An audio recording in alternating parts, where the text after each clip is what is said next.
Muy buenas, sufridos ciudadanos. Bueno, empezábamos el día con Mafo, Miguel Ángel Fernández Ordóñez, gobernador del Banco de España, en la picota. Se hablaba de que, agárrense nada más y nada menos, un juzgado admite la denuncia y va a empezar a investigar qué ha pasado, no solamente con Miguel Ángel Fernández Ordóñez en el tema de las cajas, sino también en el caso de Rato y en el caso de Blesa. Es decir, se va a empezar a analizar el tema de Bankia. Claro, aquí a lo mejor echamos de menos que se analice todo el tema cajas, pero bueno, Mafo va a estar ahí, va a estar en esa investigación. ¿Y qué ocurría? Según avanzaba el día, descubríamos un comunicado: el señor Fernández Ordóñez el 10 de junio abandonará el Banco de España, es decir, en aproximadamente unos 10 días va a tener que dejar el organismo y se va a encontrar el gobierno por primera vez con la realidad de lo que ha estado pasando en el organismo, que tenía que haber visto cómo se iban hundiendo determinadas entidades financieras y por lo visto no veía absolutamente nada. Y digo que no veía absolutamente nada porque lo último que sabemos de Bankia BFA, es que ha comunicado que tiene 9.000 millones más en activos tóxicos. Esto es espectacular, es un no acabar, de verdad. Bueno, la prima de riesgo sigue por encima de 500, en torno a 504, 505, con lo cual no terminamos de salir de esa situación de emergencia, pero atención, surgía el debate de si había que hacer comparecer en el Congreso, entre otros, a Miguel Ángel Fernández Ordóñez. Escuchen lo que pasaba, no ya en el PP, no, en el Partido Socialista, porque Rubalcaba intenta que esto no ocurra. Se entera de que hay determinada gente dentro de su partido, encabezados por Chacón, Maru Menéndez, Tomás Gómez, que pretenden que sí que comparezca, y atención a lo que ocurre, véanlo.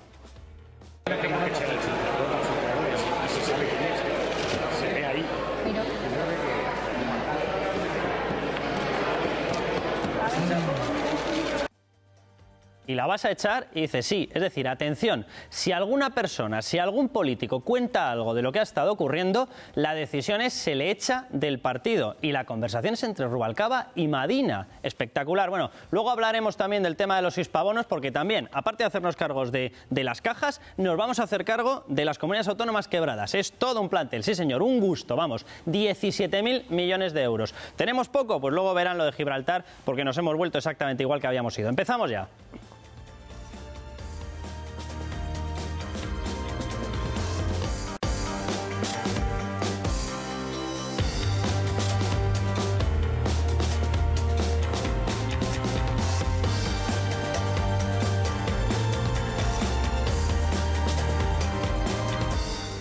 Bueno, pues Miguel Ángel Fernández Ordóñez comunica que se marcha en aproximadamente unos 10 días. El 10 de junio abandona el cargo de gobernador del Banco de España. La verdad es que se podría haber marchado un poquito antes y nos hubiese hecho un gratísimo favor a muchísima gente. En medio, ¿qué es lo que ocurre? Bueno, pues hoy mismo, por si acaso teníamos pocos problemas con intentar explicar al mundo que cada día que pasa aparecen 5.000 millones más de agujero en este país, pues por si acaso era eso poco, resulta que después de descubrir que va a haber que inyectarle más de 23.000 millones a Bankia, es Bankia la que comunica que le aparecen 9.000 millones más en activos tóxicos. Así, como nada, 9.000 millones más. Y mientras va a comparecer algún político, pues complicado, muy complicado, porque resulta que no hay ese clima para que los políticos pasen por una comisión de políticos a explicar qué hacían con la política dentro de cajas donde se jugaba nuestra crisis. Bueno, en esa situación estamos, mientras la bolsa sigue cayendo a plomo, la prima de riesgo sigue por encima de 500, ya hay filtraciones del propio gobierno diciendo que no hay margen de actuación y que os recurren a sabe Dios quién, o si no, esto no tiene una gran solución.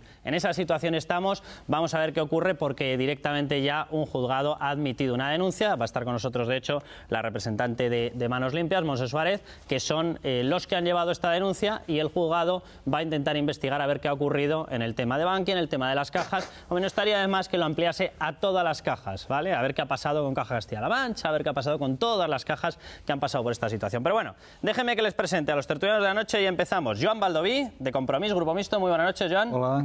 Raimundo Castro, muy buenas noches. Muy buenas noches. Carmelo Encinas, muy buenas. Buenas noches. Begoña Villacís, a ver si nos explicas qué puede hacer la gente en este tipo de situaciones. Hola, de Legalitas, muy buenas noches. Montse Suárez, se lo comentaba ya antes, bienvenida. Eduardo Inda, muy buenas noches. ¿Qué tal, Carlos? Buenas noches. Curry Valenzuela, muy buenas noches. Danos ánimo, Curry.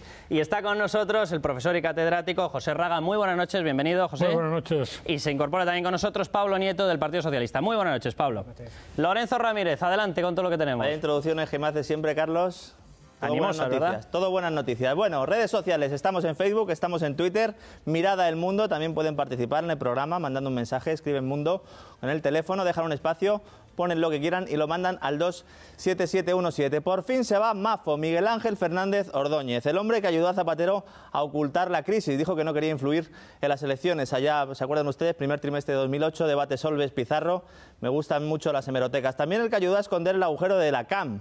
También el que creó aquel sistema de la SIP, que bueno, básicamente era que se cogían todas las cuentas de las cajas de ahorros y decía, venga, estas 4 las grapo aquí, estas 4 las grapo aquí, y siguen teniendo los mismos problemas de balances. El mismo hombre encargado de supervisar un sector financiero que tiene unos problemas tremendos, dicen de liquidez, pero realmente es de solvencia. El mismo gobernador del Banco de España, el que no se fía, el propio gobierno, que ha encargado a auditores internacionales que nos revisen lo que tenemos en la banca. Hay que decir que los servicios de inspección del Banco de España son muy buenos, siempre lo han sido y lo siguen siendo. El problema es la dirección que tenía ese organismo. A ver si lo solucionamos. El juzgado de instrucción número 21 de Madrid, como bien decías, Carlos, ha incoado diligencias previas por la denuncia que ha presentado Manos Limpias contra Mafo, contra Rodrigo Rato y contra el señor Blesa, el que era presidente antes que Rato. La juez concluye que los hechos denunciados presentan características que hacen presumir la posible existencia de una infracción penal. A ver si esto llega a algún sitio y no se queda en agua de borrajas previo maletín, que al final parece que estamos en Venezuela para muchas cosas en España. Vamos a quedarnos, vamos a fijarnos en esta salida del gobernador dentro de 10 días. Esto decía hoy la vicepresidenta Soraya Sáenz de Santamaría. El Gobierno respeta la decisión del gobernador del Banco de España. Este Gobierno garantiza la estabilidad de esta institución. Entendemos que su decisión facilita una transición ágil y eficiente en una institución tan necesaria como es el Banco de España. Bueno, pues esto es lo que ocurría.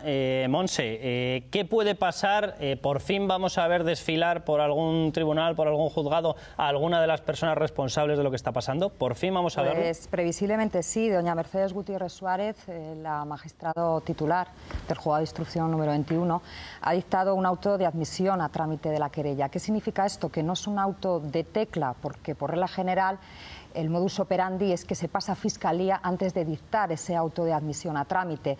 Este paso de esta juez, donde además se moja, hablando de forma coloquial, al indicar que los hechos pueden revestir las características de una presunta infracción penal, implica ya de per se que la juez tira para adelante. Se da traslado a la denunciante, a Manos Limpias, y al Ministerio Fiscal para acordar las diligencias a practicar.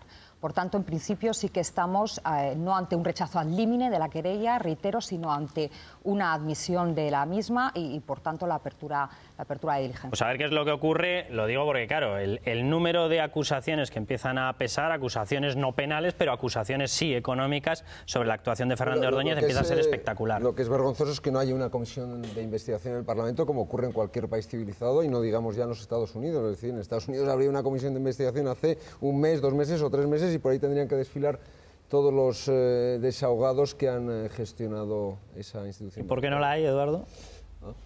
¿Porque esto es territorio político o qué? ¿Tiene algo que ver? Bueno, porque los dos partidos tenían políticos en el órgano supervisor y en la entidad bancaria, simplemente. Porque en lugar de gestionar las entidades bancarias los economistas avezados, la gestionan los políticos. En lugar de ser el gobernador de España un técnico con prestigio, lo ha gobernado durante años un señor que no está capacitado para ese puesto. A mí me gustaría muchísimo que hubiera comisiones de investigación donde se investigara. El problema que tenemos en España es que las comisiones de investigación son organismos políticos de tú más y yo digo y tú dices. Yo no he visto nunca una comisión de investigación que sirva para aclarar nada, no ya que sancione, sino que te enteres. Entonces, en las circunstancias en las que nosotros tenemos comisiones de investigación, si quieres, pues nunca está mal.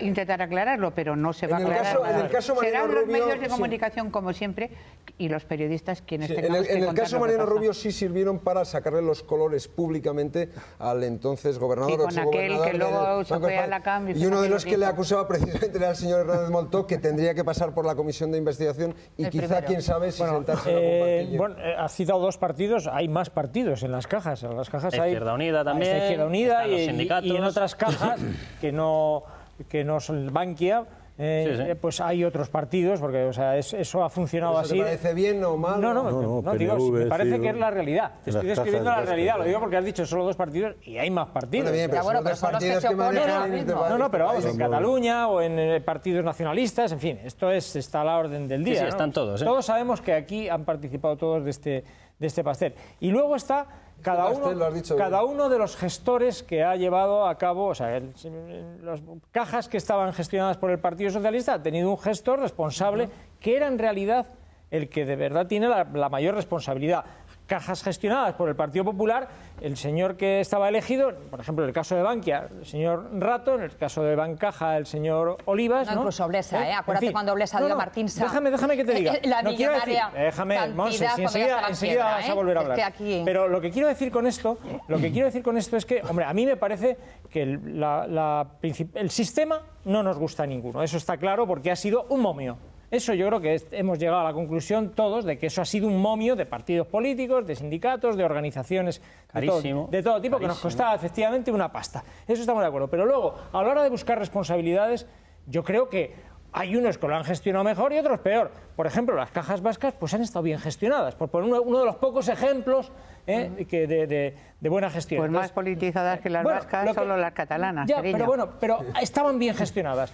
El caso de Bankia pues estaba mal gestionado. Y sobre todo en esta última etapa, lo que no ha habido, a mi juicio, es una transparencia mínima. Porque es que hace bien poco nos hablaban de un beneficio de 300 millones. Y unos poquitos días, porque casi lo podemos hablar de días después, nos hablan de una pérdida de 3.300 millones. Quiere decir que ¿y cómo sabemos lo que es verdad de las dos había cosas? Unos enjuagues contables. O hay un enjuague contable que no es. Bueno, pero esto es lo que no es presentable. Esto es lo que no se le puede explicar a la gente de la manera que se está haciendo. Esto hay que, de verdad, darle una proyección un poquito más transparente para que la gente no diga que esto es la más transparente, Carmelo, y yo lo digo abiertamente, y más judicializada. O sea, lo que no puede ser es que empiecen a aflorar millones y millones y millones que nos caen encima de la espalda de gente que no tenemos nada que ver con esto y que toda la responsabilidad sea, no, yo me marcho 20 días antes de la fecha en la que me tocaba marcharse. Mire, pero no es el único responsable, es el responsable vigilando, pero hay responsables indigentes y responsables en la gestión. Añado porque ha salido un personaje hoy en los medios de comunicación, ¿no? que se va a ir con una jubilación de 14 kilos de vellón.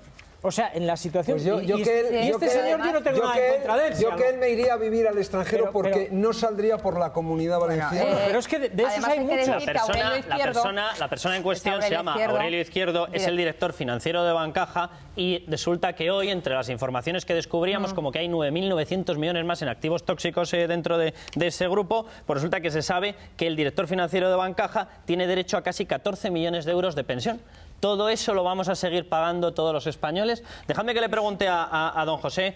José, si hubiese habido otra actitud por parte del gobernador del Banco de España, si se hubiese dicho desde el primer momento la verdad, ¿estaríamos en otra situación en estos momentos? Eso sin ninguna duda. Es decir, el cuerpo de inspectores del Banco de España necesariamente tenía que conocer cuál era la situación del sistema financiero, porque es su misión. El control que ejercen es un control férreo, permanente y cercano. La cuestión es por qué se han ocultado los resultados, los dictámenes de esas inspecciones. Pero el problema, estabais discutiendo, y me encanta escucharos, el problema de si la comisión de investigación en el Parlamento, yo no tengo nada en contra de la comisión de investigación en un Parlamento. Ahora, yo creo que la nación necesita ver que quien la hace la paga. Es decir, que a alguien, al señor Madoff, el día que le cogieron, le dieron un boleto con 30 años para un establecimiento penitenciario. Entonces, ahí yo soy más pro fiscal, un fiscal, se entiende, un fiscal con todas las de la ley, a perseguir el delito. En la mayoría de los casos que estáis planteando, estabas diciendo, y cada día aparecen 5.000 millones nuevos que hacen falta. Eso quiere decir que hay un nivel de falsedad en el balance que ni siquiera los que lo han falseado son capaces de saber cuál es el agujero que falsearon en su día, ¿no? ¿Vamos a conseguir convencer a alguien fuera de España para que nos preste algo de dinero si seguimos con esta historia? Es que con este procedimiento no puedes convencer a nadie. El nivel de desconfianza es pleno. La transparencia, que es imprescindible. Recordad que España, cuando aquel G20 en Washington, primera reunión después del bataclazo del sistema financiero, aconseja como primer elemento la transparencia del problema. Recordad que en España se opta, dice mi querido amigo Solbes, justo por lo contrario, por la opacidad. Aquí vamos a ser opacos, se va a dar dinero, no se va a decir a quién, precisamente para que no se conozca cuál es el tamaño del problema. Con lo cual, la desconfianza en el sistema general, todo el mundo se supone que está en condiciones equivalentes. Pues déjame, Pablo, que escuchemos, porque Soraya Rodríguez, del Partido Socialista, hacía una alusión a la comisión de investigación. Pero luego les voy a mostrar lo que ocurría en el Partido Socialista. Atención. Creo que este anuncio del abandono con un mes de anticipación pues nos hace ratificarnos de nuevo hoy en pedirle al Grupo Popular, que es el que veta las investigaciones, las comparecencias en esta Cámara, que por favor que reflexione, que mañana de nuevo en este paquete de comparecencias que ha pedido el Partido Socialista las apruebe y cite al gobernador antes del 10 de junio. Bueno, quédense con lo que acaba de decir, y yo lo digo abiertamente, respaldo 100% lo que acaba de decir don José Raga. Yo lo que quiero es trámite judicial. A mí el pase por un parlamento, bueno, bienvenido sea por transparencia, pero lo que yo quiero es responsabilidad judicial. Pero atención, eso era lo que decía Soraya Rodríguez. Atención a lo que ocurría en el Partido Socialista, les pillaba un micrófono, una conversación entre Eduardo Medina y el señor Rubalcaba. Atención a lo que dicen del grupo que está intentando que esto sea medianamente transparente.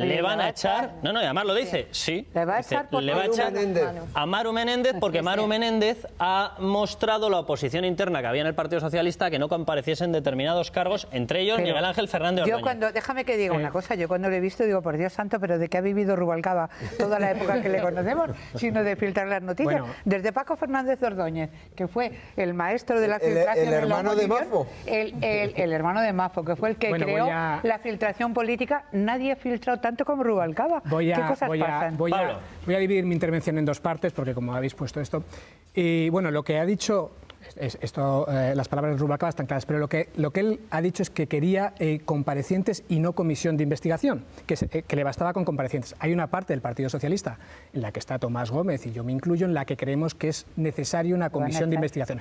Es decir, por eso también Soraya decía que quería pedir las comparecencias. Ese es el matiz entre una cosa y otra. Pero yo quiero ir a otro asunto, y es... Pablo, y por ese matiz se echa una persona por abrir la boca. Lo digo porque, a ver, aquí los que estamos pagando la crisis somos una capa, ya sabemos que no somos nada, que se llama Ciudadanos. Claro, luego por encima está esta capa maravillosa que se han inventado, que se llaman los políticos. Ya sabemos que los micrófonos abiertos... A un político se le echa cuando va a dar un dato a un ciudadano. Sí, los micrófonos abiertos son muy peligrosos. Yo quiero recordar cuando Esperanza Aguirre, y hablando precisamente de Caja Madrid, dijo que habíamos tenido la grandísima suerte de colocar a uno de Izquierda Unida y no dárselo al hijo de... Ese hijo de era un consejero de Gallardo. Con lo cual quiero decir que los micrófonos tienen el peligro que tienen. No, era Gallardo. No dijo arreglado, pero era Gallardo. Bueno, ya, pero es que yo soy muy fino y muy educado y no me gusta decir palabrotas en televisión. Y luego, dejarme ir al fondo del asunto, porque si no, al final nos perdemos en estas cosas y no vamos al asunto. El otro día, y yo creo que esta es una cosa que tenemos que reflexionar todos, ¿no? Salió Mariano Rajoy a tranquilizar a los mercados, y lo que pasó fue que la prima de riesgo y la bolsa estaba más o menos plana. Salió Mariano Rajoy y lo que pasó es que se disparó la prima de riesgo y que empezó a bajar a raíz de las declaraciones de Mariano Rajoy. Y eso nos tiene que hacer pensar, es decir, ¿por qué sucede? No, fue así, tal cual. Fue nada más terminar cuando empezó a bajar la prima. Y lo que nos tiene que hacer es, dejarme terminar, que estoy aquí en el sillón y luego no tengo oportunidad de interrumpir. ¿Y por qué pasa eso? Pues eso pasa porque la gestión del Partido Popular con el asunto de Bankia ha sido la más nefasta. Y vamos a hacer muy brevemente un pequeño recordatorio de cómo ha ido. Primero, llega el Partido Popular y dice que vamos a hacer una reforma financiera, que los bancos van a pagar todo el dinero y que no va a hacer falta dinero público. Y lo dice ahí en Europa tranquilamente. Al poco tiempo resulta que hay que intervenir Bankia. Y claro, hace falta dinero público. Pasa una semana entera prácticamente hasta que sale a dar alguna explicación el ministro de Economía. Y entonces dice que va a hacer una segunda reforma. Y en la segunda reforma va y dice, primero, que no se fía al Banco de España, y segundo, que va a dotar todos los activos, independientemente de que sean buenos o malos. ¿Qué sensación da eso? Pues la sensación que da es de auténtico descontrol. Totalmente de acuerdo en lo que has dicho. El único pequeño problema es que tu historia empieza hace unas semanas. Y la historia de esto, perdóname que te lo diga, empieza hace 5 años. Es el pequeño problema que tenemos entre tu versión y la mía. Todo esto está de maravilla si yo critico la actuación que está teniendo el Partido Popular por no hacer las cosas como las tiene que hacer. Pero yo de verdad me vas a perdonar que cuando escucho... Esa crítica, Iván, eso coincidimos. Ahora vamos a criticar a otros. Cuando escucho a una persona del Partido Socialista explicar la crisis financiera empezando hace 3 semanas, me entra la risa. No, perdóname que te lo diga. No, pero porque me da que el boquete financiero no ha empezado hace 3 días. El boquete financiero lo han generado los gestores del Partido Popular, Blesa, Rato y las comunidades autónomas. El primero será el gestor, ¿no? ¿O es que el primero es el del Banco de España? Porque al final es que va a resultar que no, aquí el único culpable es Mafo, aunque tenga parte de culpa como invigilando, vamos. Joan y Begoña. Yo sí que estoy de acuerdo en el tema... No pasa. Sí que estoy de acuerdo en que la transparencia es fundamental. Antes hablábamos de convencer a los de fuera, pero es que yo ya no llego tan lejos. Yo estoy empezando a pensar ya en convencer a los de dentro, porque el gran problema lo tiene ya el ciudadano español. Cada día que pasa, si hay una información real sobre lo que está pasando, son clientes que llaman para preguntar qué hacen con el dinero que tienen en Bankia. Ese desconcierto con los ahorros de toda una vida, que estamos hablando de ciudadanos, no de necesariamente grandes fortunas, sino todo lo contrario. Cuando están viendo ahora que también se dice que las preferentes de Bankia también se van a ir en acciones, ya la gente no sabe ni lo que tiene. La gente en España ya no es Rubalcaba, ni Rajoy, ni nada. La gente tiene relación con su sucursal, con el director de su sucursal y lo que le dice. Y lo que le dice es lo que ha ido a misa y lo que ha firmado y se ha vendido de todo. Pero es verdad que cada día que pasa... la responsabilidad de dar una explicación sobre todo lo que ha sucedido. Estoy completamente de acuerdo. Y hablamos de comisiones, no pero aparte de las comisiones, tenemos un servicio en España, tiene una obligación legal, que es la de la auditoría. La auditoría tiene que revelar la imagen fiel de una empresa, y cuando una empresa no supera una auditoría, cuando no le quieren firmar las cuentas, es que tenemos un grave problema. Significa que los valores, los activos que están declarando no obedecen a un valor razonable. Probablemente estaban enquistados en valores asociados hace 5 años, por ejemplo, o hace 4 años, que nada tienen que ver con la realidad. Es, como bien antes decíais, seguir negando la crisis, ¿no? Entonces ha venido una auditoría, que no es una comisión pero es una cosa que probablemente sea mucho más seria, que ha dicho, esto no me vale para nada. Pero auditoría se ha habido todos los años, y esta es la primera que dice algo. Es que los auditores... no es la primera que tiene el suficiente miedo y la suficiente responsabilidad para no firmar. Deloitte vio el agujero y el gobernador del Banco de España, se puso del lado de Bankia cuando Bankia se enfrentó. Pero en el año 2010 firmó las cuentas sin ningún problema, sin ninguna salvedad, con la situación que había en el año 2000, que es muy similar al del 2011, y firmaron las del 2009 y las del 2008, y así en todas las bancas, en todas las cajas, incluidas Caixa Cataluña. Es decir, los auditores tienen que ir a la comisión también, que vayan los auditores también a dar un poquito de explicación. Los auditores hicieron razonablemente su trabajo, pero Bankia y el gobernador del Banco de España lo ocultaron. Aquí hay un montón de gente que tiene que pasar por esa comisión, Pablo, y no vamos a centrarnos en lo que también... Reconoceremos que Deloitte, que avisó en octubre de que las cuentas estaban distorsionadas, esa auditoría le tuvo que llegar a Miguel Ángel Fernández Ordóñez, o es que ni se las leía. Pero si eso fue cuando se las leía, ya estamos ya ante un escándalo y al presidente de Bankia, Por eso, a mí, que hoy debuto aquí, cuando se habla de políticos en general, me duele. Llevo 13 años en la política, he empezado desde abajo, he sido concejal, alcalde, y he llegado aquí sin creérmelo. Entonces, me duele en el alma porque sí que hay políticos que hemos pedido que comparezcan. Sí que hay políticos que estamos de acuerdo en que los responsables paguen judicialmente. Hemos hablado de los dos grandes partidos, no de los partidos minoritarios. Vale, de acuerdo, ya lo sé. Que habláis y justamente por eso los dos grandes partidos no les interesa ni que hayan comisiones, ni que... No, porque tienen a políticos suyos pringados en el... Efectivamente, porque el señor Olivas, que fue presidente de la Generalitat Valenciana, se ha encargado de cargarse todo el sistema fiscal valenciano. valenciano. Y a mí me preocupa que en estas comisiones de investigación, el otro día, en la comisión de investigación del Parlamento Valenciano de la CAM, fue un señor que estaba en el Consejo de Administración y dijo con toda la cara del mundo que él las cuentas no tenía tiempo ni de mirárselas, ni tenía capacitación. Sí que tenía capacitación para cobrar. Aseguró que no era responsable porque él no podía entender un balance. Efectivamente. Entonces, ¿qué hace usted en un consejo cobrando dinero? ¿Qué hacen los políticos nombrando a ese inútil para...? ¿Quién permitía que un señor que no tenía ni capacitación ni tiempo para estar estuviera gestionando lo que ha gestionado? Que ha gestionado, pues, por poner un ejemplo, tengo una tía que le han birlado 10 millones de pesetas, una tía de 89 años. 10 millones de pesetas en la CAM. Pero es que en Bankia a los que los directores de su sucursal les indicaron que comprasen, les aconsejaron que comprasen acciones el pasado verano, han perdido 2/3 de lo que invirtieron. Es decir, una persona que invirtió 10.000 euros, los ahorros seguramente de toda su vida, tiene ahora mismo 3.000 y probablemente dentro de unos meses tenga 1.000. Pero además ha pasado especialmente en el colectivo de gente más mayor, es decir, en colectivo de gente que cuando te venían con una deuda perpetua, a un señor de 80 años resultaba cuando menos paradójico. Dejadme que recuerde, que no hemos entrado prácticamente en ello, lo que comentábamos al principio. El director financiero de Bancaja en estos momentos podría llevarse de nuestro dinero, porque nosotros lo vamos a reflotar, es de nuestro dinero, 13,8 millones de euros en pensión si no se le para la entrega. Raimundo y José. Mira, yo llevo desde el 77 en el Congreso. He visto muchas comisiones, efectivamente algunas no han valido, otras muchas son para tapar. Desde luego las subcomisiones sí que son para tapar y es hacia donde orienta ahora el Partido Popular la investigación en la subcomisión, porque es secreta, porque no se transcribe, no hay actas ni nada. Y entonces yo creo que sería un error. Si no son públicas, mejor que se ahorren la subcomisión. La comisión de investigación es absolutamente imprescindible por una razón fundamental, jurídica. Sí que puede hacer un informe jurídico para los jueces y vale la leche. Las conclusiones, en algunos casos ha valido mucho, en algunas, por ejemplo, 11M, etcétera. Dejadme terminar porque como se ha hablado de tanto pues, y voy muy escueto en las cosas. Segundo, yo creo que el problema fundamental es que la comisión de investigación tiene que servir para que se garantice una cosa, responsables y que no haya ni un euro más que paguemos nosotros por ineptitudes o por fondos de otras personas. Que aquí hay mucha gente que se pregunta por qué no se deja caer a Bankia y sintiéndolo mucho por los que les en Estados Unidos se dejó caer Lehman Brothers. Y luego, esas son las reglas del mercado. Claro, y luego... si el papá Estado viene en ayuda de los malos gestores, el ser mal gestor pues será una costumbre, ¿no? Habría que castigar. Raimundo, concluye, José. No, y concluyo. Mirad, Moral Santín viene del Partido Comunista y ha sido el jefazo máximo de Caja Madrid durante muchos años porque convenía para unos y para otros jugar ahí y tal. ¿Qué ha pasado? Que es un problema del sistema. Todos los partidos, sindicatos y COE han participado en las direcciones de los bancos.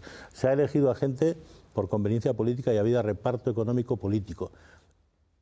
¿Ha sido más responsable quién? Pues el que ha tenido mayoría absoluta. Porque ahora, por ejemplo, la comisión de investigación se podría hacer por el PP solamente, ¿no? Entonces, lo que yo te estoy diciendo es que esto hay que plantearlo, hay que hacer una comisión de investigación y que la comisión de investigación además determine el método en el que se tiene que desarrollar de transparencia el nuevo banco. ¿Sacaremos algo de esto o nos vamos a quedar como siempre? Yo quería intervenir porque a raíz de... ha salido las auditorías como tratando de desplazar un poco la responsabilidad hacia las auditorías. El responsable es el gestor, en primer lugar, es directamente responsable. Una auditoría puede ser responsable si pacta con el gestor el contenido de la auditoría. Pero es bien cierto que un gestor muy cuidadoso, que no solo elimina un documento, sino las colas de ese documento, puede ocultar ante la auditoría una realidad que nunca aparecerá en una contabilidad. Como decía aquel, en mi empresa hay 6 contabilidades, ¿no? Pues una, que es la que ve el auditor, es perfectamente coherente. Y prueba de ello es la cláusula de salvaguarda de todo informe de auditoría. Si es cierto que los documentos que hemos tenido conocimiento son los únicos que responden a la gestión de la empresa, el informe de auditoría es este. Lo cual no quiere decir que no haya otras cosas que se hayan ocultado al informe del auditor.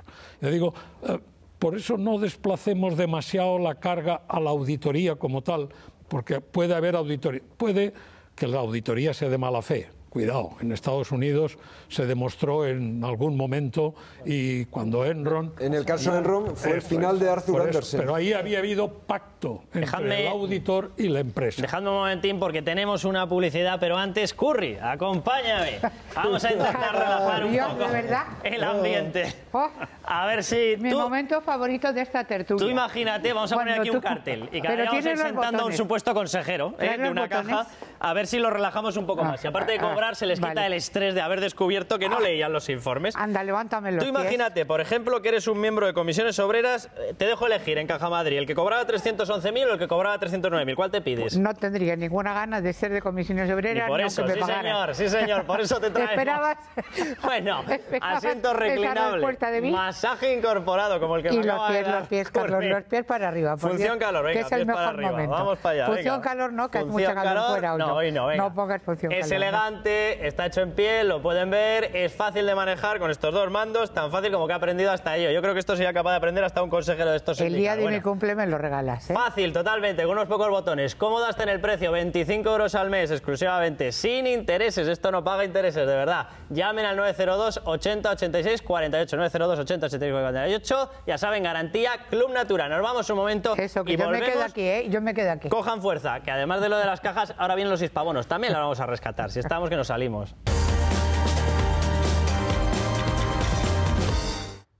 Bueno, pues por si teníamos poco, se lo decía antes de la publicidad, hispabonos, porque tenemos que rescatar en bloque a las comunidades autónomas que se han dedicado, pues esto, a embajadas, a políticas lingüísticas, a policías autonómicas. Ahora lo tenemos que rescatar todos los demás, que para eso estamos, ¿verdad? Están los hispabonos y los hispabobos, que somos nosotros que pagamos todo. Lorenzo Ramírez, adelante. Bueno, hispabobos también van a ser los que compren los bonos, porque la verdad es que tal como está el tema y con la prima de riesgo y el interés que hay que pagar el que compre un bono español o es un banco español que pide dinero al Banco Central Europeo, la verdad es que va a estar un poco loco. ¿Qué es esto de los hispabonos? Pues básicamente es emitir deuda pública, como se está haciendo ahora para el FROB, para tapar el agujero generado durante los años anteriores. Cuando uno gasta más de lo que ingresa, tiene déficit. Entonces, ¿qué tiene que hacer? Saquear a los ciudadanos mediante los impuestos y emitir deuda. Cuanta más deuda emites, más sube la prima de riesgo, menos se fían de ti. Y ahora pues tenemos el problema de que tenemos que financiar a las comunidades autónomas que en su momento emitieron también unos bonos de estos patrióticos y ahora no tienen dinero con qué pagarlo. En menudo lío, ¿no? Bueno, la pregunta es, ¿quién va a comprar estos hispabonos? ¿Las entidades financieras españolas con dinero del Banco Central? ¿Los inversores extranjeros? No creo. Esto decía hoy la secretaria de Estado de Presupuestos. Respecto a los hispabonos, evidentemente si se aprueba o no en el Consejo de Ministros, yo no lo sé. Las medidas que sean necesarias para atender a las necesidades de cada comunidad autónoma serán adoptadas. Si se acogen a estas medidas extraordinarias es porque su salud financiera no va acorde con el cumplimiento del objetivo del 1,5%. Bueno, hemos estado 3 meses escuchando a Cristóbal Montoro, ministro de Hacienda, decirnos que el Gobierno iba a dejar caer a la comunidad autónoma que no cumpliera con el déficit que tiene establecido, y que no presentara un plan de viabilidad y que se iba a sancionar a la comunidad que no cumpliera. Y de pronto yo ayer escucho al presidente del Gobierno que dice no vamos a dejar ninguna comunidad caer. Y hoy, cuando he visto al profesor Raga, que sabe mucho más que yo, le he preguntado, oye, ¿esto de los hispabonos lo voy a pagar yo con mis impuestos? Y me ha dicho sí. Digo, pues no. Mira, ¿Lo dudabas? Yo ya, déjame que acabe de hablar. Es que yo ya me voy a dedicar insumisa fiscal. ¿Cómo voy a pagar yo con mis impuestos? No te preocupes, que a la comunidad autónoma no la perseguirán, pero a ti ya verás. ¿Cómo voy a pagar yo con mis impuestos ahora la política lingüística, la traducción de las películas al catalán, las multas a los comerciantes? ¿Te doy la cifra? Que no quiero. ¿Te doy la cifra, Curry, no estimativa? Quiero pagar eso. ¿Sabes cuánto es la cifra estimativa? ¿Cuánto? 17.000 millones de euros. Hago la traducción. 17.000 millones de euros, cogiendo el importe de la última subida del IRPF, serían 3 subidas del IRPF. Pero 3 subidas del IRPF nos tocarían a los ciudadanos para hacer esta gracia. Los ciudadanos, que estamos ya apretados, pagando muchos más impuestos de lo que hemos pagado nunca, que somos el país de Europa prácticamente con mayor nivel impositivo ahora mismo, tengamos que pagar dinero para que las comunidades autónomas, no todas, pero casi todas, despilfarren mucho del dinero que tienen. No, José, déjeme que le haga la pregunta, o yo estoy muy equivocado o lo que pone en la Constitución es que el Gobierno tiene que garantizar que los ciudadanos de todos los territorios españoles accedan a los servicios, servicios de sanidad, servicios de educación y servicios sociales, pero no que tengamos que mantener las televisiones autonómicas, que tengamos que mantener los Mossos de Escuadra, que tengamos que mantener las embajadas en el exterior, que tengamos que mantener las políticas lingüísticas, que tengamos que mantener los cuerpos de inspección que cada uno se ha inventado. Eso lo tenemos que mantener. Lo que dice la Constitución es que todo español debe de tener el acceso a los servicios esenciales en igual medida, o sea, servicios equivalentes. Entonces, a partir de ahí, todo lo demás ya son disponibilidades de fondos. Por eso a mí he oído lo que acaba de decir la secretaria de Estado de Presupuestos. Y claro, hay un concepto que ha manejado ella que es absolutamente necio, es decir, según sus necesidades. Las necesidades son ilimitadas. Esto se estudia en la primera lección de economía. Las necesidades son ilimitadas. La única forma de limitar las necesidades es por las disponibilidades. Y ahí es donde está la perversión del sistema autonómico español. Y es que la parte simpática, que es el gasto, lo realiza la comunidad.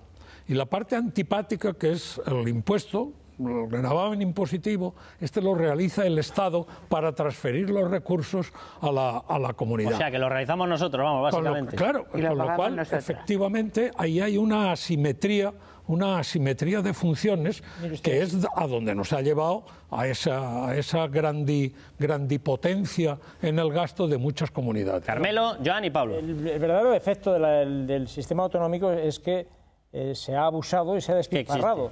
O sea, el sistema en sí no tiene por qué ser malo, porque hay en otros países de Europa sistemas muy parecidos, donde no se despilfarra el dinero. O sea, que una cosa es que el sistema se haya abusado de él, o se haya manejado mal, se haya gestionado mal el sistema, y otra cosa es que el sistema no valga. Curry, yo no creo haber oído al señor Montoro que iba a ser ejemplar interviniendo alguna comunidad. Déjame que te diga. Es que has dicho, dejaríamos caer, has dicho tú. No ha dicho en ningún momento que iba a dejar caer. ¿Intervenir? Dijo que iba a intervenir. Sí. Para que no cayeran. Es que es muy distinto. Y la va a ayudar para que no haya que intervenir. Déjame que te diga. Bueno, eso es... Yo no creo que sea exactamente así como está planteado. Espero que no sea así.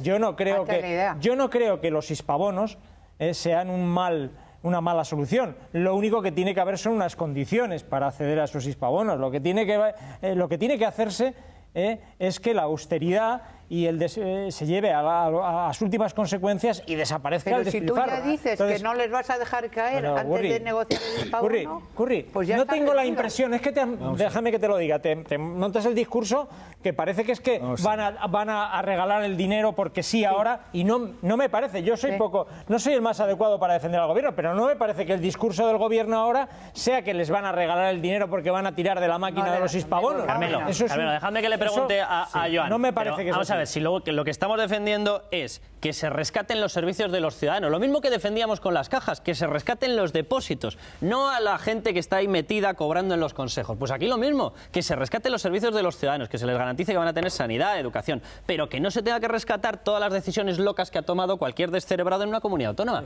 Es lo único que se pide. Vamos a ver, soy de una comunidad autónoma, hablo una lengua distinta a ustedes y no la hablo contra ustedes. La hablo porque me la enseñó mi madre.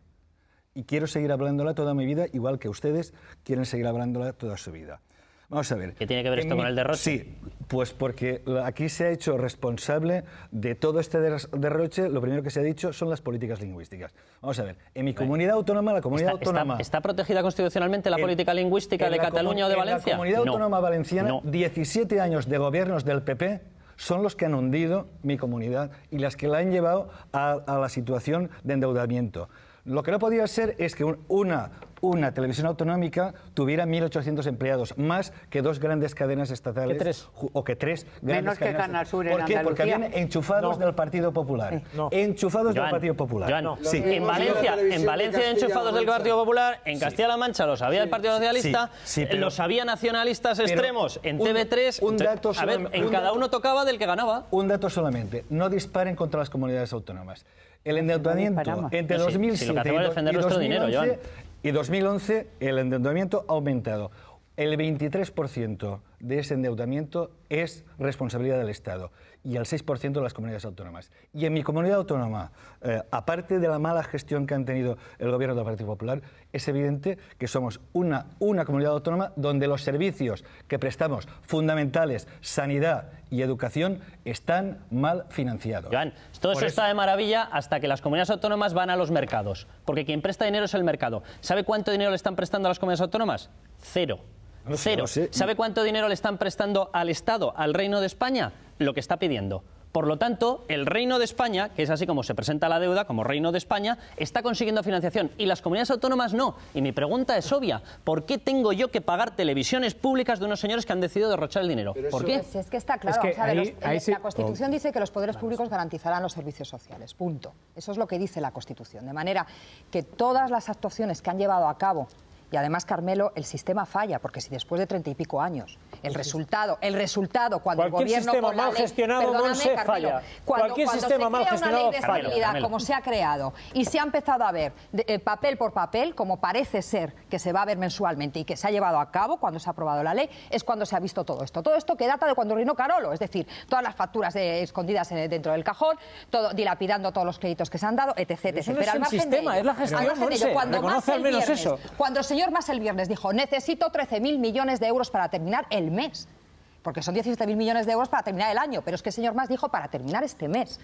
Cuando estamos hablando de la condición de bono basura que tiene, es decir, la condición crediticia que tiene Cataluña es de bono basura. Vamos a ver, es decir, es verdad que las comunidades déjame que termine la reflexión. O sea, quiero decirte que hay comunidades autónomas que de verdad que no se merecen la ayuda. Ya en los presupuestos hay un incremento de la transferencia a las comunidades autónomas. No se merecen la ayuda, pero vamos a poner ya se veía este gobierno que quiere ayudar a las comunidades autónomas, pero desde luego lo que no puede ser es lo que hemos oído diciendo que todas las condiciones y que sean necesarias. Es decir, la palabra necesario, que nos recuerda a Bankia, acordaros todas las cantidades que sean necesarias para salvarlo. A ver si ponemos y esto no puede ser. A ver si ponemos un poco en perspectiva las cosas. Es decir, las comunidades autónomas han derrochado. Es cierto, la Comunidad Valenciana es seguramente una de las que más ha derrochado. No en políticas lingüísticas precisamente, no, la catalana la que más. sino en aeropuertos, en grandes infraestructuras que luego han sido inútiles, como la ciudad de luz, y por no hablar de la... No vas a encontrar una sola palabra, desde luego mía, en defensa de eso. Ni una sola. Dejarme terminar la exposición. Es decir, eso es así, y eso es lo que hay que controlar a partir de ahora, que eso hay que pedir la responsabilidad a cada comunidad autónoma, porque no todas las comunidades autónomas han gestionado de igual manera, unos lo han hecho mejor y otros lo han hecho peor. Pero el problema con esto de que las comunidades autónomas no pueden acudir a los mercados no es que no vayan a pagar las cuestiones lingüísticas, es que el 85% del gasto es la sanidad, la educación y las políticas sociales. El otro 15% es decir, se lo que pueden si ahorrar. esas comunidades autónomas mañana no se financian, dejan de pagar a los profesores, a los médicos y dejan de mantener los hospitales y las escuelas. Por eso hay que... Eso que tú estás diciendo constitucionalmente no se sostiene, porque el Estado tiene la obligación de garantizar esos servicios. No sé si se sostendrá los servicios que no tiene que garantizar son todos los demás. Eso es lo que va a pasar. Entonces, ¿cuál es la solución? Y termino mi argumento. ¿Qué dice el gobierno? Bueno, como yo me financio, a mí al menos me dejan algo de dinero, al 6%, a una barbaridad de interés, voy a hacerlo como si fuera deuda mía. Y a mí eso no me parece mal. Ahora, ese mismo razonamiento es el que tendríamos que hacer a nivel de la Comunidad Europea, porque lo que no es razonable es que España se siga financiando al 6% con la prima de riesgo en 511, mientras Alemania tiene tipos negativos. Y ahí es donde debería intervenir dos medidas. Una, el Banco Central Europeo comprando deuda, y dos, los eurobonos, que es algo parecido a los hispabonos, pero a nivel europeo, y que yo creo que es... Claro, por eso ellos no quieren, porque no quieren asumir nuestro riesgo, claro. Y sin embargo nosotros sí asumimos los riesgos de cualquier persona que decide plantar un aeropuerto en mitad de un desierto. Es que tenemos una unión monetaria que nos ata y nos impide devaluar la moneda, que es el mecanismo de salida que hay habitualmente. Entonces tenemos todos los inconvenientes y ninguna de las ventajas. Vamos a tener alguna ventaja. Dejadme que escuchemos, porque Tomás Gómez ve el problema concentrado exclusivamente en la Comunidad de Madrid. La señora Aguirre, con su engaño, ha puesto a este país al límite del riesgo. Con su engaño ha sido responsable en gran medida del incremento brutal de la prima de riesgo, de la falta de credibilidad del sistema bancario español y, desde luego, de los malos valores que ha adquirido el mercado de la bolsa. Pues todo concentrado. Todos los problemas de España son la Comunidad de Madrid. Digo, por alusiones. Muy brevemente, ¿a qué se está refiriendo? Hablamos de Esperanza Aguirre, no de Pablo, pero bueno. No, digo, pero es Tomás, que es el presidente del partido en Madrid. Muy brevemente, ¿a qué se está refiriendo Tomás? Y yo creo que tiene mucha razón cuando está diciendo eso. Está refiriéndose al engaño del déficit en Madrid. Esperanza Aguirre dijo que era el 1,2 y finalmente ha sido el doble. Y eso no afecta solo a Madrid, que también, desde luego, sino que es que afecta al déficit del Estado. Es que ha habido que revisarlo. Ya no es el 8,5, es el 8,9. Y eso, junto con lo de Bankia, venimos de pedir que pase... la prima de riesgo esté ahora mismo en 500. Venimos de pedir, y tú supuestamente lo habías compartido, que pase por un juzgado Miguel Ángel Fernández Ordóñez por haber dejado boquetes de 19.000 millones en Bankia. Todos desde Pablo, y para ti el problema del déficit español, que es un déficit extra de 32.000 millones, se concentra en Madrid, que son 2.000. Me encantaría escucharte pedir responsabilidades por los otros 30.000. Yo digo que el engaño de Esperanza Aguirre ha contribuido a minar la credibilidad de nuestro país fuera de España, y esa es la verdad. Vamos a recordar... A Pablo hay que recordarle que la Comunidad Autónoma de Madrid, pese al engaño o no engaño, sigue teniendo uno de los déficits más bajos de toda España. La comunidad autónoma con mayor déficit es la Comunidad Castellano-Manchega, que dirigía o presidía tu correligionario Barreda. Por tanto, Valencia y la siguiente Murcia. El déficit que tiene Andalucía es superior al de Madrid, y si sumamos el déficit oculto debe ser la primera comunidad autónoma en déficit de toda España. ¿Por qué supones que es oculto y este otro que ha habido en Madrid es oculto o qué? Es que eso es lo que no entiendo. Lo que no entiendo son las varas de medir diferentes, Eduardo. Lo que lo detectaron ya. Las varas de medir números en la comunidad autónoma andaluza no saben. O sea, tú supones, eso lo sabes tú llevas suponiendo que están en los cajones las facturas, no sé qué, pero bueno, y sin embargo no lo has supuesto en la Comunidad de Madrid, fondos europeos, en la de Valencia. No les ha quedado más remedio las partidas. Hombre, es que no es justo, Eduardo. Pero de todos modos, estamos partiendo aquí de una cosa que no es conocer bien la Constitución. Hasta en protocolo, las comunidades autónomas son Estado, tanto que van detrás del rey y del presidente del gobierno, el presidente autonómico.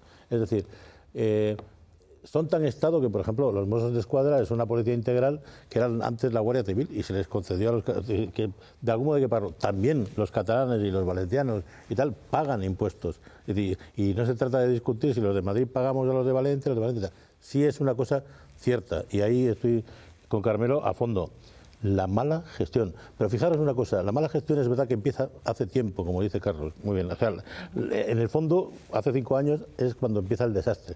Pero el desastre se siembra en el 2000, cuando una ley del suelo de andar dice que toda España es construible. Ahora andar, por favor, que la tumbó el Tribunal Constitucional. Ahí nace la burbuja. En el Partido Socialista ha pasado mal la consigna, Raimundo. No, te lo voy a explicar. Esa norma se llevó al Constitucional y la tumbó. ¿Cómo podéis culpar de algo a un fantasma? Pero ¿cómo podéis culpar de algo a un fantasma? ¿Vas a reconocer conmigo o no vas a reconocer conmigo que la burbuja de la Constitución fue la base de nuestra crisis especial? Porque la otra era los subprimes. Espectacular de España. Y luego sí que lo que luego no se supo crear y generar un modelo de crecimiento alternativo. Las autonomías, que era lo que iba a decir. Raimundo, si mencionamos el famoso San Benito que ha estado predicando el Partido Socialista durante 5, 6, 7 años. Pero son también culpables, yo no estoy diciendo que no esa norma del suelo, ¿sabes lo que hubiese hecho? Eliminar los maletines de los políticos corruptos. Porque como todo era construible, no había maletín. Eso es lo que a ti te parece tan mal. Y segundo, por cierto, acabó en el Tribunal Constitucional parado. Y por cierto, para incrementar el argumentario, Raimundo, para incrementar el argumentario, te recuerdo que hubo un gobierno que se cargó el límite de endeudamiento a las comunidades autónomas. Me da que eso algo de relación con lo que estamos hablando tiene. Sí, pero bueno, luego hubo otro que la autorizó. Vamos a ver, los dos son culpables de la burbuja. Evidentemente, la burbuja. Pero ¿cómo que hay que darle con la burbuja? Mira, es que de verdad nos vamos a tener que remitir a la historia para que, leyendo los libros, hagamos caso, porque esto es un disparate. No, pero termino porque es lo que no quería decir. Lo que quería decir, las comunidades autónomas son imprescindibles, se han equivocado o no, o lo que quieras. Pero como la Constitución no se va a revisar, lo que hay que hacer es que funcionen bien. Y ese es un problema que tienen el Partido Popular, el Partido Socialista, pero también CiU en Cataluña y el PNV en Euskadi. Quiero hacer una pequeña reflexión. Vamos a ver, se ha hablado aquí de comunidades autónomas. Yo he sido alcalde de mi pueblo. He pagado mis facturas, no debo nada del 2011. No he necesitado el dinero del Estado para pagar a los proveedores. Es un monstruo, ¿eh? Madrid, te lo digo de Madrid verdad. debe mucho. ¿Qué pasa? ¿Que mis ciudadanos también tendrán que pagar el endeudamiento de Madrid? Sí. Hagamos ese silogismo. O los de Madrid, el de Valencia, claro, que es mayor pues entonces, quiero decir, no criminalicemos todos los 41.000 millones de deuda de Cataluña. Las comunidades autónomas, porque en los países más avanzados, que yo sé que seguro que os gustarán, como Estados Unidos, funcionan con estados y Alemania funciona con Holanda. Pero ¿cómo no vamos? Pero la descentralización es menor. Pero ¿cómo es mucho más? Perdón, no tiene razón. En Estados Unidos ningún Estado rescata a otro Estado. Si un Estado quiebra, se va a la quiebra. ¿Cómo? ¿Cómo? Está regulado.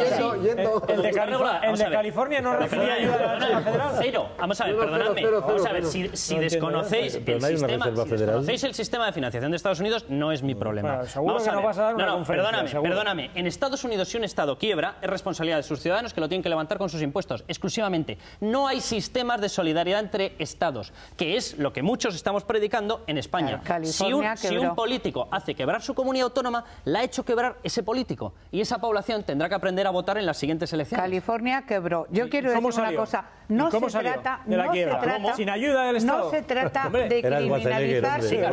No se trata de criminalizar.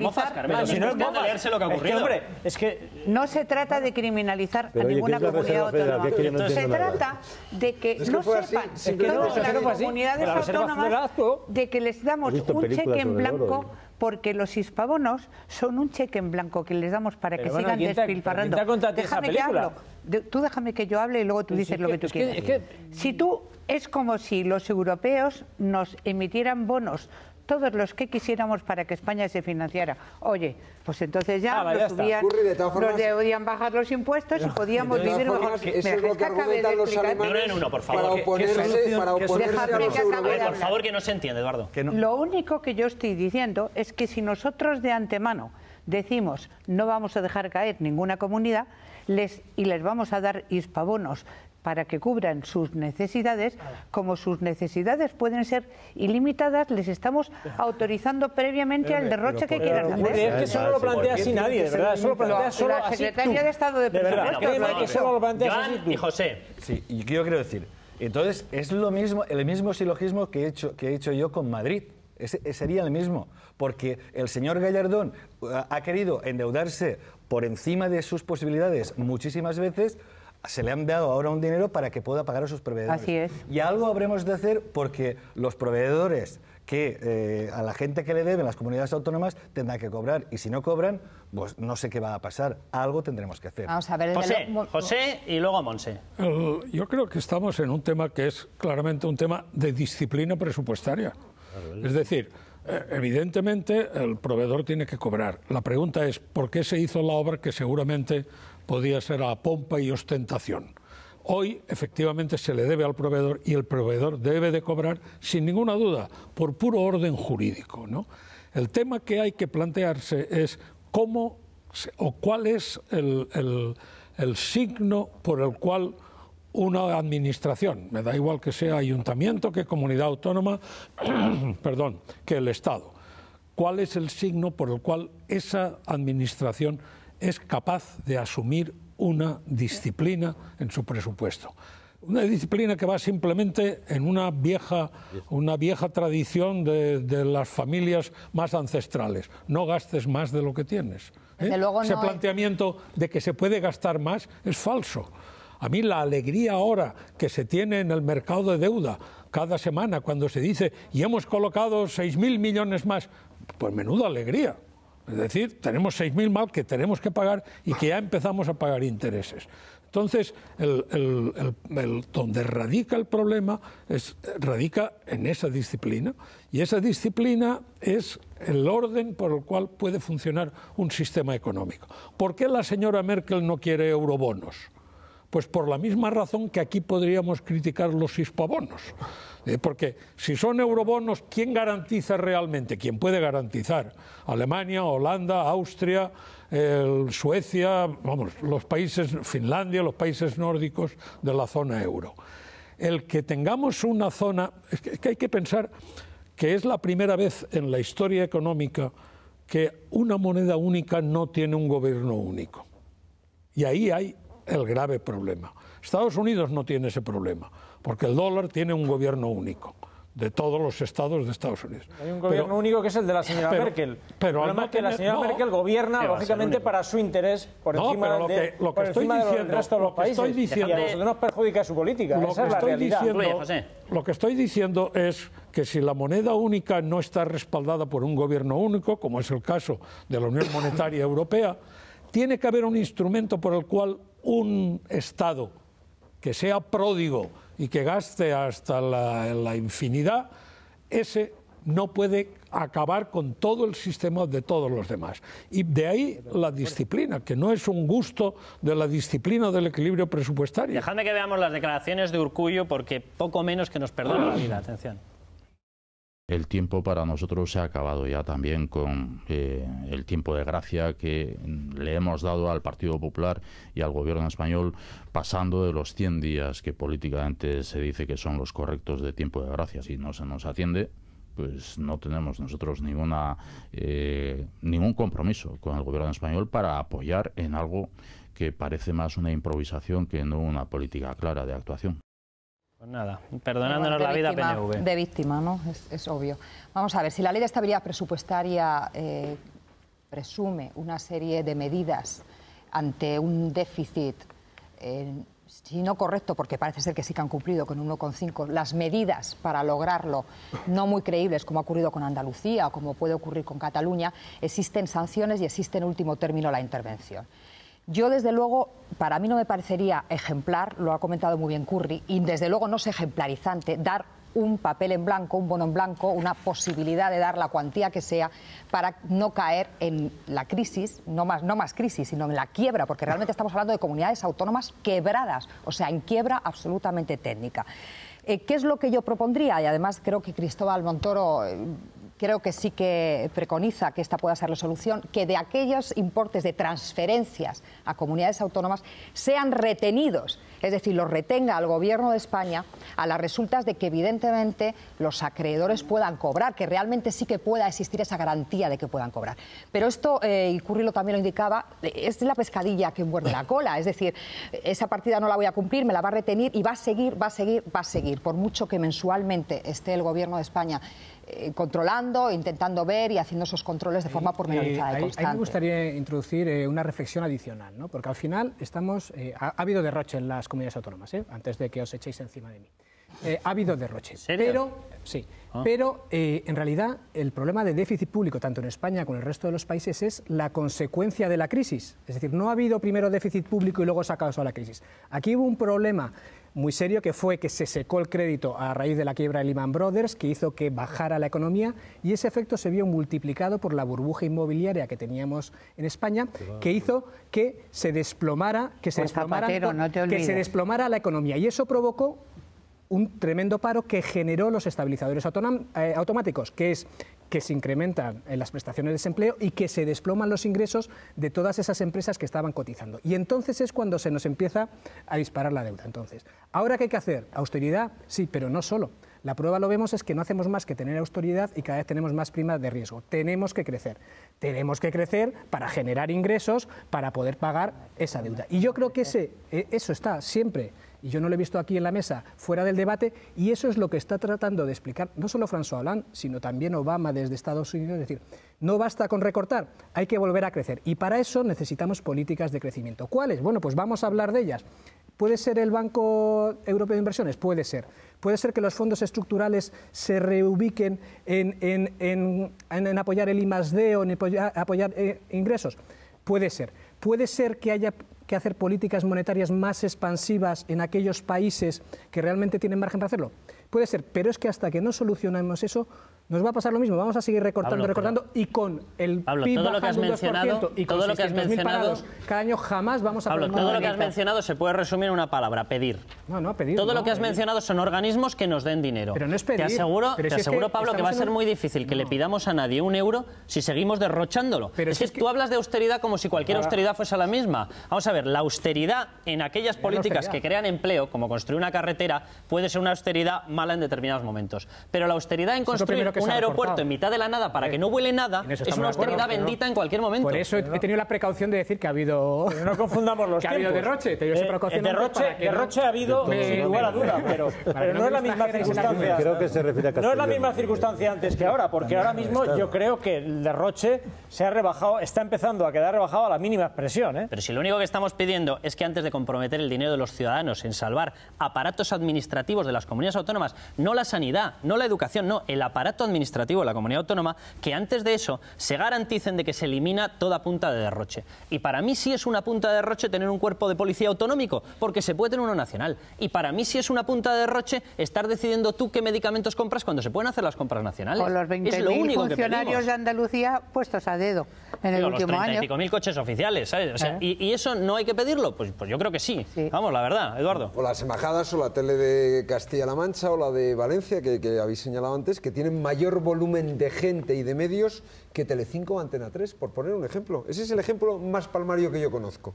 En cualquier caso, abundando en lo que decía José Raga, yo creo que es que el proceso se diseñó mal desde el inicio. Yo recuerdo a Margaret Thatcher, cuando todavía era primera ministra británica y se hablaba de la moneda única, ella decía siempre que tenía que ser el punto final, no el punto de partida. Es decir, había que construir Europa, unificarla políticamente, fiscalmente, económicamente y llegar al final a la moneda única. Aquí se ha hecho todo al revés y de esos polvos vienen estos lodos, desgraciadamente. No, lo que pasa es que yo creo que la clave está en lo que has dicho tú, Carlos, antes de disciplina presupuestaria. Si hay disciplina presupuestaria en las autonomías a nivel central, que también se gasta a nivel central, y se hace un ajuste serio, también se puede decir, oiga, yo voy a comer el primer plato, voy a dejar el segundo, pero deme usted para el segundo plato y en vez de invertirlo en el segundo plato, lo invierto en trabajo, en hacer una oficina, en hacer un bar, en hacer no sé qué, en darle a alguien para que construya lo que haya que construir, aunque sea canalillos de agua, esto que eres ecologista, digo, broma, para el reparto hidrológico. Pero quiero decir, se trata de que hagamos un sacrificio, pero acompañado de que dentro del sacrificio nos dejen vivir, o sea, nos dejen trabajar. Si no, no podemos reconstruir el país. Dejadme que veamos, porque hoy ocurría una cosa para que nos demos un poco cuenta del ambiente de solidaridad en el que estamos metidos. En medio de toda esta situación, bueno, pues volvía a Madrid el segundo sabotaje coordinado en el metro. ¿Qué ocurría? Frenazos coordinados entre las 8, hacia las 8:30 de la mañana en 10 estaciones de 7 líneas. Resultado final, 10 minutos de paradas, han afectado a 90.000 viajeros y había un escándalo tremendo porque, luego lo vamos a ver, Tomás Gómez se negaba a criticarlo, Izquierda Unida sí que lo condenaba el Partido Popular, decían que es toda esta historia en mitad de la que está cayendo. Tomás Gómez decía que no lo criticaba porque según él le faltaba información, no sé muy bien qué información hace falta para darse cuenta de que han saboteado determinados metros. Bueno, vamos a ver cómo lo explicaba el responsable de Metro. Es un perjuicio muy importante a los más de 90.000 viajeros que a esas horas estaban en esas líneas. De hecho, mucha gente no ha podido llegar a su hora de entrada al trabajo por culpa de esta acción. Hemos puesto a primera hora, en cuanto hemos tenido conocimiento de esta acción y hemos sabido exactamente cómo se estaba desarrollando, la correspondiente denuncia a la policía para que haga las investigaciones oportunas, y la denuncia la remitiremos también al juzgado, que en su día ya abrió diligencias por el anterior sabotaje. Bueno, pues tenemos al otro lado de la línea telefónica a la delegada del Gobierno de Madrid, Cristina Cifuentes. Muy buenas noches, Cristina. ¿Qué tal? Muy buenas noches.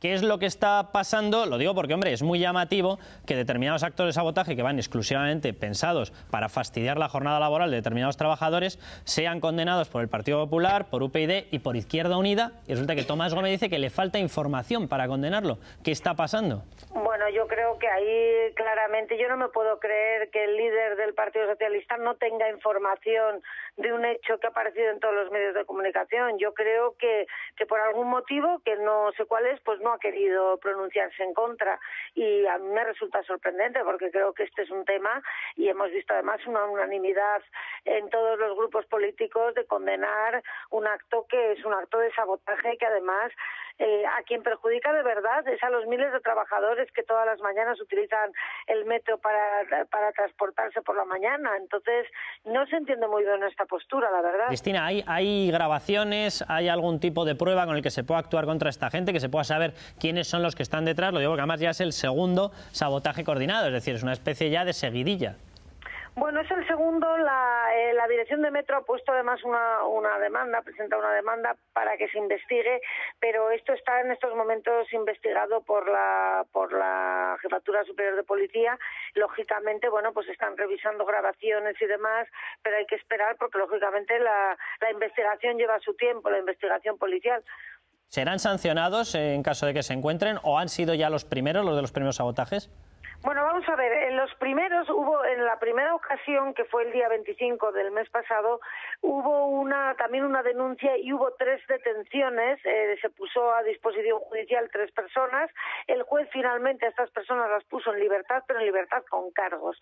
Lógicamente aquí, o sea, aparte de una sanción administrativa, lógicamente, que se recoge en el propio reglamento sancionador de Metro, pues por haber hecho un uso indebido de los frenos de emergencia, en la propia demanda que establecía, que presentó el Metro, pedían también que se aplicaran penas del Código Penal, en concreto pues una serie de artículos donde se hablaba de daños que interrumpan, obstaculicen instalaciones de telecomunicaciones. Es decir, lo que Metro pide es que se aplique el Código Penal y que lógicamente se contemple, digamos, algo más que una pura sanción administrativa. Lo que pasa es que, claro, a esto a quien le corresponde establecer si realmente hay una pena o si solo hay una sanción administrativa es a los jueces, y depende de ellos. Por tanto, yo de momento pues hay que esperar a ver qué pasa con la investigación policial, y a mí lo que me gustaría es que los responsables pues sean localizados, puedan ser detenidos y puestos a disposición judicial por ver si realmente se pueden pedir estas responsabilidades. Pues muchísimas gracias, Cristina, esperemos que así sea. Ya lo último que nos faltaba era saboteadores, además reiterados, vamos de cita en cita. Vamos a escuchar a Tomás Gómez, como decía que él no puede condenarlo. Conozco lo del accidente, si es accidente o no lo es, por lo tanto no tengo más información, por lo tanto no voy a hacer valoración. Yo fíjate que me lo voy hasta creer, porque a mí me cuesta pensar que el señor no tenía pinta Gómez... de estar despistado. ¿Vas a opinar por mí? Sí. Carmelo, adelante. Entonces habla tú. Carmelo, adelante. No, yo creo que el señor Gómez más tarde o más temprano se va a tener que pronunciar. O sea que a lo mejor ha querido esperar a saber exactamente en toda su extensión qué es lo que se ha hecho. Pues luego no ha dicho nada. Curri, espérate. Que a ti no te gusta que te interrumpa. A ver, Carmelo, venga, no nos pongamos tan dignos. Vale. Carmelo, adelante. Bueno, entonces, a mí este asunto me parece particularmente condenable, porque siempre al final paga el pobre ciudadano que va a su trabajo, que a lo mejor se tira 10 horas de curro para ganar muy poco dinero y encima tiene que encontrarse con estas cosas. Yo creo que estos tipos que han montado esto se han equivocado. El tema del transporte en Madrid, la subida del transporte es una subida durísima, es durísima, pero también yo voy a decir una cosa, yo prefiero una subida dura a lo que se ha hecho o lo que se amenaza con hacer, que es recortar el servicio. Eso me parece bastante peor. Yo creo que es mejor apretarse, incluso en estas circunstancias tan duras ya, que nos recorten un servicio que le da la vida a Madrid. Entonces, hombre, a mí me parece que la Comunidad de Madrid se tendrá que pensar un poco en recortar este servicio, y sin embargo me parece más presentable el que suban un poco la tarifa. Ya digo que no es poco lo que han subido, pero Carmelo, que suba porque realmente el servicio es caro. ¿No tenemos la sensación de que colectivos pueden estar detrás de una actuación coordinada en los metros? Especialmente lo digo porque ya han salido públicamente a decir en varias ocasiones que lo iban a hacer. Los del 15M o alguna otra asociación que tiene una determinada protección. Bueno, claro, no, lo digo porque ¿Pero a mí... quién crees que va a proteger a esto? Pues yo no lo sé. La plataforma haremos el tarifo. Es la plataforma clarísima, es que se han pronunciado, Carmelo. Es una acción concertada igual que la la del 25 de abril. El 25 de abril hubo 3 identificaciones. Ojalá que se identifique en este caso igual. Se va a acumular a lo que lleva en juego de instrucción correspondiente respecto al del día 25. Y esto es un efecto dominó. Y además que han dicho claramente, no tenemos miedo de la actitud represiva del gobierno. Ole. Y son una plataforma identificada. No, que no estás hablando del aire o de que son 2 o 3. Es una acción. Hombre, pues que es una acción concertada. ¿Pero por quién? Son colectivos. Por la que se dice que es la plataforma para son antisistemas que se coordinan. O sea, que es como decir nada. Que es como decir nada. Por favor, no digo nada. Impunes, entonces, que hagan estas cosas en vez de quemar un tren, por ejemplo, o hacer otras cosas peores. Esto tampoco es una broma. Hay que pedirles el favor. Yo no digo que sea una broma, pero desde luego es menos broma que te quiten una hora y media de... Estos son 10 minutitos o 20. Pero lo otro, que te recorten el metro por la noche y otras cosas y tal, a un montón de miles de trabajadores que lo sé porque me lo han dicho, bueno, no miles, pero bastantes, se van a encontrar con un problema dramático de transportes. Y entonces, a mí me parece muy bien, si estas bromas, que me parecen que no son bromas, son serias y no deberían producirse, pero sirven para que reflexionemos sobre la necesidad de no recortar, por ejemplo, el tema del transporte, o de no subir tanto y de buscar el dinero por otros lados. Dudo yo que los sabotajes hagan reflexionar a nadie. Esto no es para reflexionar. En todo caso, tenemos tú estás hablando del tema gracias a esa movilización, si no, no estaría para detenerlos y ponerlos a disposición judicial, no para hablar. Dejadme que vayamos, Lorenzo, con otro tema que era espectacular, porque como el peso nuestro internacional, por lo visto, se ha debido difuminar, pues resulta que teníamos hoy la reunión España con Reino Unido para hablar del tema de Gibraltar. Y la cosa ha salido, ya se lo digo, flojano lo siguiente. Muchísimas gracias, don José. Lorenzo Ramírez, vamos con ese tema. Pues sí, Carlos, yo estas cosas la verdad recomendaría al ministro de Exteriores que las hiciera por teléfono y nos ahorramos una pasta en avión, en el viaje y sobre todo en quedar, como decía un antiguo jefe mío, amigo, como Rufete en Lorca, porque así es como ha quedado el ministro de Asuntos Exteriores que ha ido a Inglaterra, a Reino Unido, a que le lean la cartilla. Se suponía que iba a defender a los pescadores españoles porque están pescando en aguas españolas y claro, a los gibraltareños, a las autoridades de Gibraltar, pues esto no les gusta un pelo y no les permiten faenar. No ha habido apoyo del gobierno español hasta ahora y se suponía que el ministro en Londres iba a defender lo nuestro. Atención, porque dice que el balón está en el tejado de las autoridades de Gibraltar y de los pescadores, es decir, a mí no me contéis historias, arreglaos vosotros. Anima a las partes a encontrar un acuerdo satisfactorio, esto está muy bien, seguro que los pescadores pueden negociar en igualdad de condiciones con la autoridad de Gibraltar. No tenemos arrestos nosotros para encararnos con ellos, seguro que los pescadores sí. Y luego ha dicho una cosa que me encanta, permítanme que les lea. Las relaciones entre Reino Unido y España son magníficas y no deben ser oscurecidas por un contencioso concreto. Muy bien, señor ministro, muy bien. Oye, esto me ha dejado a mí perpleja. El gobierno del Reino Unido y el gobierno de España animan a las partes, es decir, al gobierno de Gibraltar y a los pescadores de la línea y de Algeciras, a encontrar un acuerdo que sea satisfactorio y que permita a nuestros barcos faenar donde han faenado toda la vida. Mira. Déjame que presente a Jesús Martín Vázquez, la Unión de Oficiales de Guardia Civil, que luego nos va a contar qué es lo que está pasando, porque ya lo anticipó el ministro de Defensa, Morenés, ha dicho que nosotros de sacar los barcos nuestros con algo más que una pistolilla, que de eso nada. El PP se pasó 8 años en la oposición, 7 y medio, criticando a Zapatero porque había hecho un acuerdo bilateral, trilateral, donde para negociar con el Reino Unido había metido a Gibraltar y había dado la misma valor negociador a Gibraltar que al Reino Unido.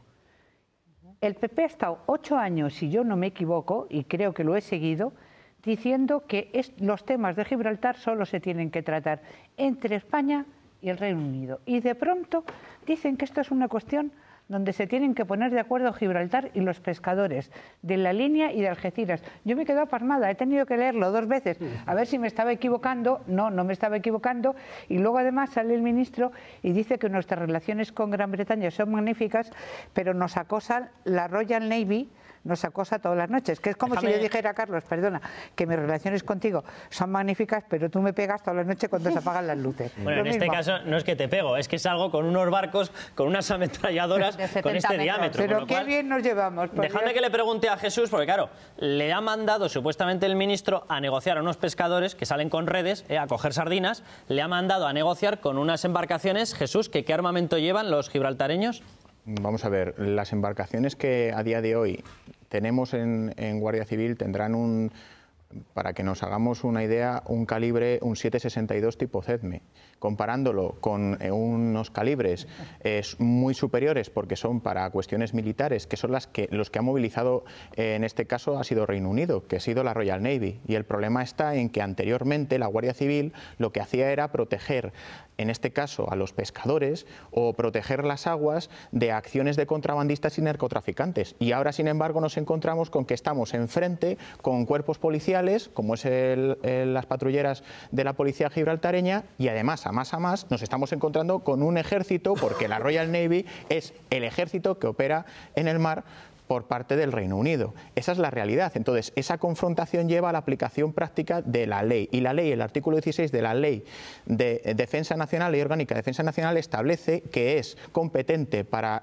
salvaguardar el espacio marítimo la Armada Española. Y pues ve olvidándote, Jesús, porque ahora lo mostramos. Vamos un momento a publicidad y volvemos, porque se ha dicho que nosotros de sacar a pasear el ejército, la Armada, de eso nada. Volvemos y lo contamos.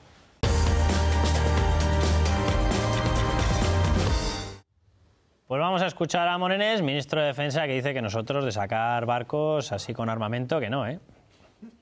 Salió una noticia el otro día en la que se decía la Guardia Civil pide la intervención de la Armada en el conflicto de Gibraltar. Luego uno se entera y lee un poco mejor y resulta que es una asociación de guardias civiles. Sí, pero el titular que pusieron los medios de comunicación era la Guardia Civil. Porque claro, la gente lo lee y piensa que la Guardia Civil de alguna manera no tiene los medios suficientes para hacer frente a la actual situación de Gibraltar, cosa que tiene y que está haciendo en perfecto cumplimiento de su deber. Pues menos mal, porque si no llega a hacerlo, de verdad es un poco espectacular. Esta es una situación de riesgo, porque es una situación de riesgo la que se está creando cada vez que salen los pescadores, pero de momento esto de los cañones y las ametralladoras no están entrando, déjeme que le explique, no están entrando en funcionamiento. Yo estuve el sábado pasado hablando personalmente con el armador al que le achucharon el famoso pero vamos a ver, eso es demagogia. Hombre, y no se lo voy a tolerar. Si no he dicho vamos nada, a ver. ¿cómo va a ser sí, demagogia? porque dice, las metralletas no entraron en funcionamiento. Mire, Carmelo, no se entera. Hombre, no me digas. No se entera. No, se lo digo, no se entera. Vamos a ver. No me digas que no me entero de algo que todavía no he dicho nada. O sea, que espérate a escuchar y luego ya me criticas, pero espérate un poquito. Entonces, este señor lo que me dijo es que lo que hace la Navy es sacar unas lanchas neumáticas que son las que están achuchando a los pesqueros. Por cierto, te diré para tu tranquilidad y para que te relajes, que él alabó a la Guardia Civil, la labor de la Guardia Civil, tal. Pero aquí no se está hablando de cañones y de ametralladoras todavía. Y yo entiendo que el señor ministro no hable de sacar a la Armada. Los barcos más gordos son los de ellos, ¿eh? Ellos tienen unos barcos mucho más gordos.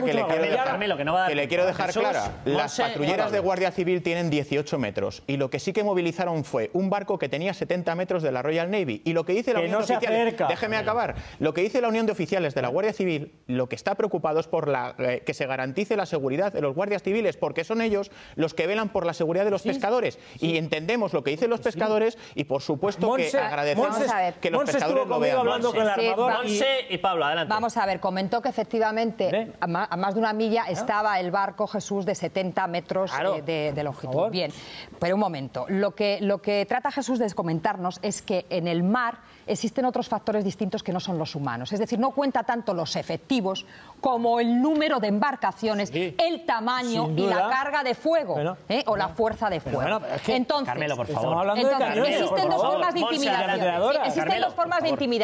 La intimidación que tú y yo oímos del armador, de Andrés, que decía que efectivamente Jesús era rodando, aquello, el oleaje tal, y se puede caer, y luego la intimidación a distancia razonable, pero la intimidación de una embarcación de 70 metros. Déjame que vayamos a la imagen de hoy, Pablo, del tema de, nos hemos presentado en Reino Unido para intentar conseguir un poco de respeto, y yo tengo la sensación de que nos hemos salido sin conseguir el objetivo. Es que, a ver si ponemos un poco sensatez, es decir, yo creo que no vamos a sacar los cañones, no nos vamos a enfrentar a un país que es miembro de la Unión Europea, como parece razonable.